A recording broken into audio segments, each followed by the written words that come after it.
বেলা 6টা বাজে, এখন কি ঘুমানোর সময়? হ্যাঁ, তুমি কি ভুলে গেছো তুমি যে তোমার শ্বশুর বাড়িতে আছো? এটা তোমার বাপের বাড়ি না। এখানে কাজের মেয়েরা যেভাবে কাজ করে খায়, তোমাকেও ঠিক সেইভাবেই কাজ করেই খেতে হবে। আর শোনো, আজকের পর থেকে এই বাড়িতে 6টার পর ঘুমানো চলবে না।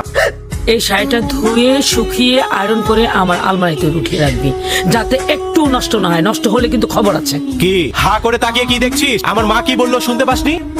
মা মা আমি কোন নরকে এসে পড়ছি? মা আমি কোন পাপ করছিলাম? আমার সাথে যা হচ্ছে আমি একদম সহ্য করতে পারছি না।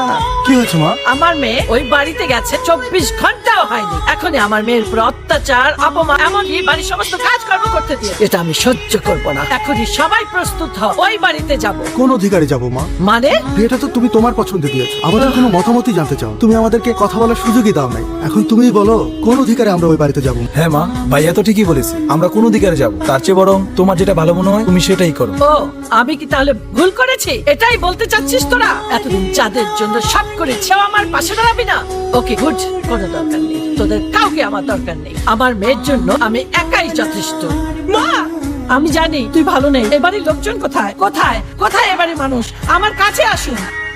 চিৎকার করছেন কেন? এটা কি কোনো বাজার? না, বাজার না। তবে আমার মেয়ের বিয়ে হয়েছে 24 ঘন্টাও হয়নি, এর মধ্যে আমার মেয়েকে দিয়ে বাড়ির সমস্ত কাজ করাচ্ছে, আমার মেয়েকে অপমান করছেন। এইটা কোনো অপমান না, এটা চৌধুরী বাড়ির নিয়ম। আর এই বাড়িতে সবাই নিয়ম কানুন মেনে চলে। আমি আমার মেয়ের উপর অত্যাচার সহ্য করব না। আপনি ভুল শব্দ ব্যবহার করেছেন। অত্যাচার না, এটা এই বাড়ির বাস্তবতা। আমি এই বাস্তবতা মানি না। আমি আমার মেয়েকে এখান থেকে নিয়ে যাব। নিয়ে যান না, আপনি চাইলে আপনার মেয়েকে নিয়ে যেতে পারেন, দরজাটা খোলা আছে। এতে আমার মায়ের কারোরই কোনো আপত্তি নেই। আরেকটা কথা, নির্ধারিত সময়ের মধ্যে আমার মায়ের চাহিদা যদি আপনি পূরণ করতে না পারেন, এমনিতেও আপনার মেয়েকে আপনার বাড়িতেই চলে যেতে হবে। সো এত চিৎকার চেঁচামেচি করে কোনো লাভ নেই। যেহেতু আমি বা আমার মা আপনাকে এই বাড়িতে দাওয়াত দিয়ে নিয়ে আসি, সুতরাং আপনি এখন চলে যেতে পারেন। মা কি ব্যাপার? তোরা ব্যাগপত্র নিয়ে কোথায় যাচ্ছিস? আমরা চলে যাচ্ছি মা। চলে যাচ্ছি মানে? তুমি আমাদেরকে অনেকবার বাড়ি ছেড়ে চলে যেতে বলেছো, আমরা যাইনি। ভেবেছিলাম আমরা মানিয়ে নিতে পারবো, কিন্তু না, তুমি আমাদেরকে ছাড় দাওনি, আমরা মানিয়ে নিতে পারলাম না। যতদিন যাচ্ছে ঝামেলা শুধুই বাড়ছে মা। আমরা কেউ খারাপ থাকতে চাই না মা, কিন্তু আমরা এই বাড়িতে প্রতিনিয়ত ভুল মানুষ হয়ে যাচ্ছি। মা, আমরা কখনোই যেতে চাইনি, কিন্তু আপনি বারবার আমাদের এটাই বুঝিয়েছেন আমরা এই বাড়ির উপযুক্ত না। মাকে রেখে চলে যেতে চাচ্ছিস? মা, একই ছাদের নিচে থেকে যদি সম্পর্কগুলো তিক্ত হয়ে যায়, তাহলে দূরে থাকাই ভালো। এই যে এভাবে নাড়ানাড়ি করলে হবে? ঠিকঠাক মতো লবণও দিতে হবে। আবার হা করে তাকিয়ে আছে, ঠিকঠাক মতো কাজ করো। এই জমিদারে মেয়ে, ওই ঘর ঝাড়ু দেওয়া শেষ হলে আমার ঘরটা ঝাড়ু দে, আর আসার সময় আমার জন্য এক গ্লাস পানি নিয়ে আসিস। ওই, তোর কত বড় সাহস? তুই ঝাড়ুটা ফেললি কেন? ঝাড়ু কি তোর বাপ কিনে দিয়ে গেছে? তোল তোল, এক্ষুনি আমার মায়ের ঘর ঝাড়ু দিয়ে যা যা।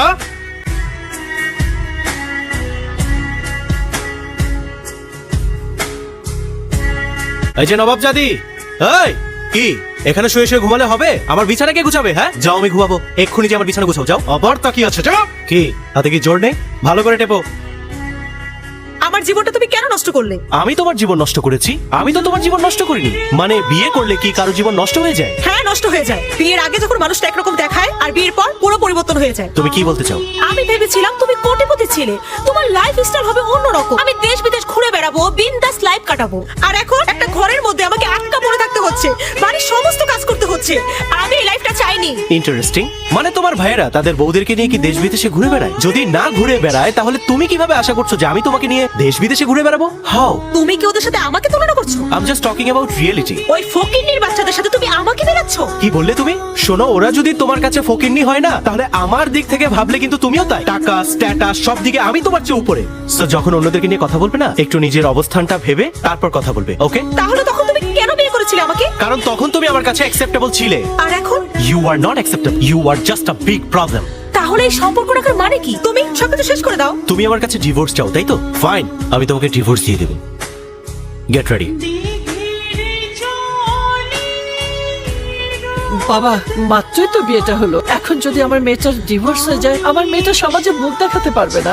সবাই বলবে আমার মেয়েটার সংসার টিকলো না, আমার মেয়েটার জীবন নষ্ট হয়ে যাবে। আপনার মেয়ের জীবন নষ্ট হয়ে যাবে? তাহলে আমার বোনের জীবনটার কি হয়েছে? বোন? হ্যাঁ বোন,